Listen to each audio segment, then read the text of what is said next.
Right, Jimmy Kimmel has been taken off the air indefinitely. There you go. ABC has pulled Jimmy Kimmel Live indefinitely after what Jimmy Kimmel said about Charlie Kirk. So I guess this blowback is real. It's fascinating, isn't it? Those that championed controls of speech are now sort of crying out for, no, we must have free speech. It's like, yeah, you're the ones that wanted control of speech, for goodness sake. So this is pretty crazy, to be honest. So we'll go to, what did he say? I think it was here. No, it was in this one. There's a few articles based around this entire situation because I think it came as quite a shock, to be honest. I don't think Jimmy Kimmel thought he was untouchable. This is the thing. He genuinely thought he was untouchable. But what he said was just patently not true, like actual nonsense.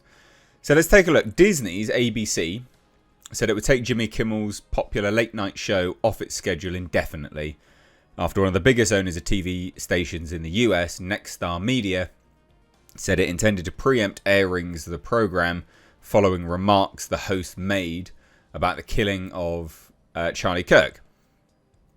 So that's the kind of situation, right? Disney was just like, well, we'll just take it off there then. We'll just take it off.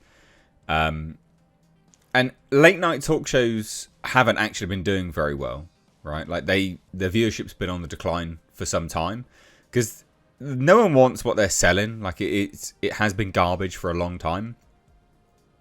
So Nexstar said Wednesday that it strongly objects to recent comments made by Mr. Kimmel concerning the killing of Charlie Kirk and will replace the show with other programming in its ABC affiliated markets. So in his monologue Monday night, Kimmel said that the MAGA gang was trying to score political points off of Kirk's murder. Kirk, a prominent conservative activist, was shot and killed September 10th at a debate at Utah Valley University. 3 days later, authorities announced that they had arrested the suspected shooter. So here's what he said. We hit some new lows over the weekend with the MAGA gang trying to characterize this kid who killed Charlie Kirk as anything other than one of them. He's expressly left-wing. Was shagging like some tranny, furry thing. He is left-wing. If the text messages that have been revealed are to be believed, he was incredibly left-wing. Incredibly left-wing. Said that Charlie Kirk was all hateful and nasty and blah, blah, blah. No one is, that is like MAGA crowd, right-wing, is going to look at Charlie Kirk and go, well, he's hateful. No one with any common sense would think that he was massively hateful either. So no, he was expressly left-wing. That's just an out-and-out lie. His family have come out and confirmed, yeah, he went like radically political of late. Madness. So Kimmel also poked fun at President Trump's response to a question from the press about how he was mourning Kirk's death after Trump pivoted to a discussion of the construction of a new White House ballroom. So Disney's maneuver is likely to further inflame American partisanship over the assassination of Kirk.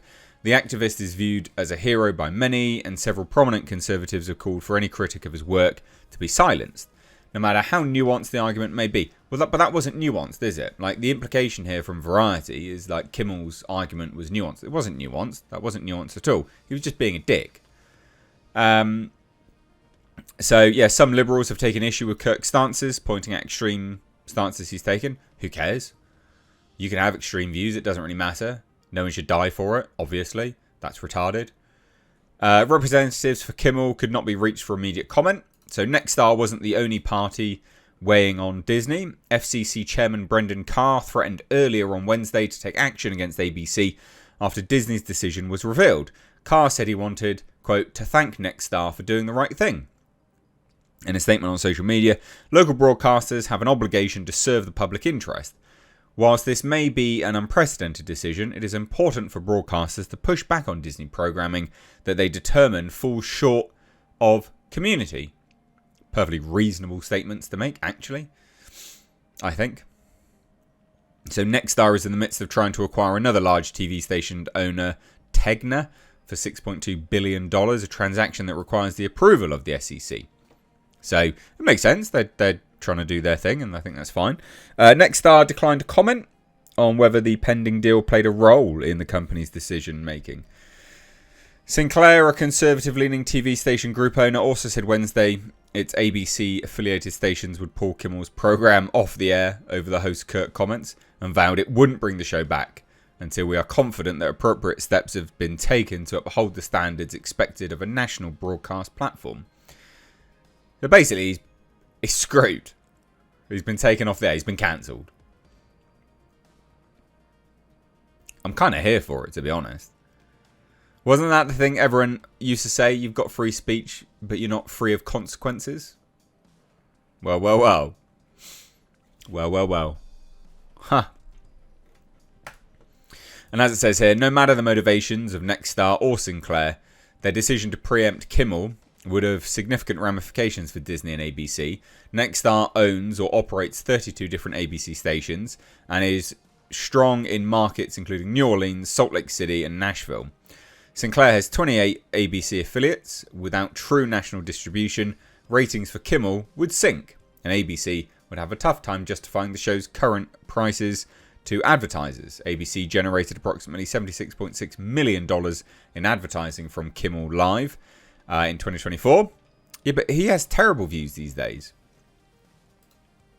So free speech advocates found Kimmel's benching worrisome. Jimmy Kimmel is the latest target of the Trump administration's unconstitutional plan to silence its critics and control what the American people watch and read. Now, look, I am pro-free speech.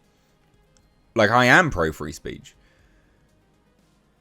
So, I think what should have happened, right? Because the thing is, freedom of speech is controlled by markets in a capitalist society when it's involved in programming like this. So you should have let the complaints decide, right? You should have aired it and that'd been fine, and see how many people complained, and then see how many people tuned in on the following week. If it got significantly less viewership, then cancel it, because it shows that people aren't interested anymore. The thing is, a lot of these talk shows should have been cancelled a long time ago, but a lot of these talk show hosts act as propaganda arms, and that's not it's not like a conspiracy theory. They were promoting vaccines, they were promoting lockdowns, they were promoting all manner of absolute drivel, right? And you've got to remember they had TDS for years and years and years. So a lot of these talk shows are merely propaganda, catered pretty much one way for left-wingers. So they should have been closed down a significantly long time ago, especially because they had declining viewership. So I am pro-free speech. It's difficult, really, isn't it? I think the capitalist market, i.e. viewership, should have dictated whether it was taken off the air. But it should have been off the air a long time ago. So Disney's decision to take Kimmel off the air also spotlights how frightened traditional media companies have become in an era when the White House and the Federal Communications Commission pounce on individual reports with comments and legal pushback. But that's funny, isn't it? Because they weren't bothered before.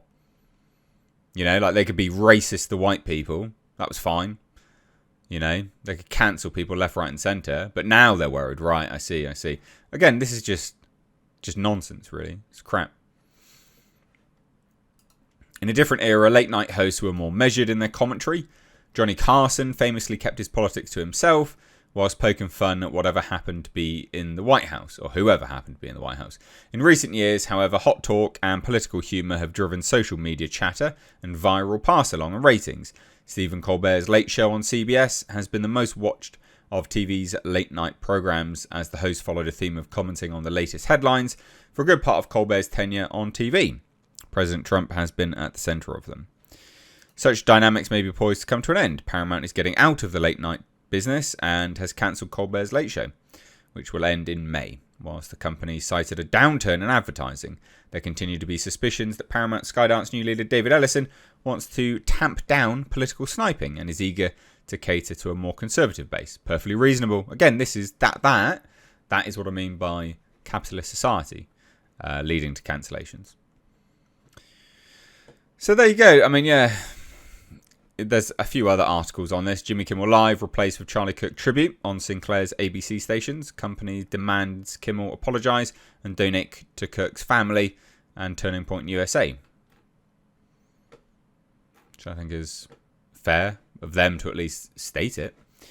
And then there was this, Jimmy Kimmel Shocker, Ben Stiller, Chris Hayes, Governor Newsom, and more criticise ABC for pulling late night show over Charlie Kirk comments. This is just a bunch of absolute fannies saying that, oh, it's bad. It's like, yeah, okay, sure, whatever. Sure, like, whatever, though. Like, you know, just because... There's the thing, like, they're like, oh, this isn't right. Oh, you can't. Why are you cancelling it? It's like, yeah, but these are the losers that wanted people to be cancelled if they spoke out against COVID. So, shut up. Shut up. You raging vaginas. Like, shut up. You're absolute hypocrites. Anyway, there you go. What do you think?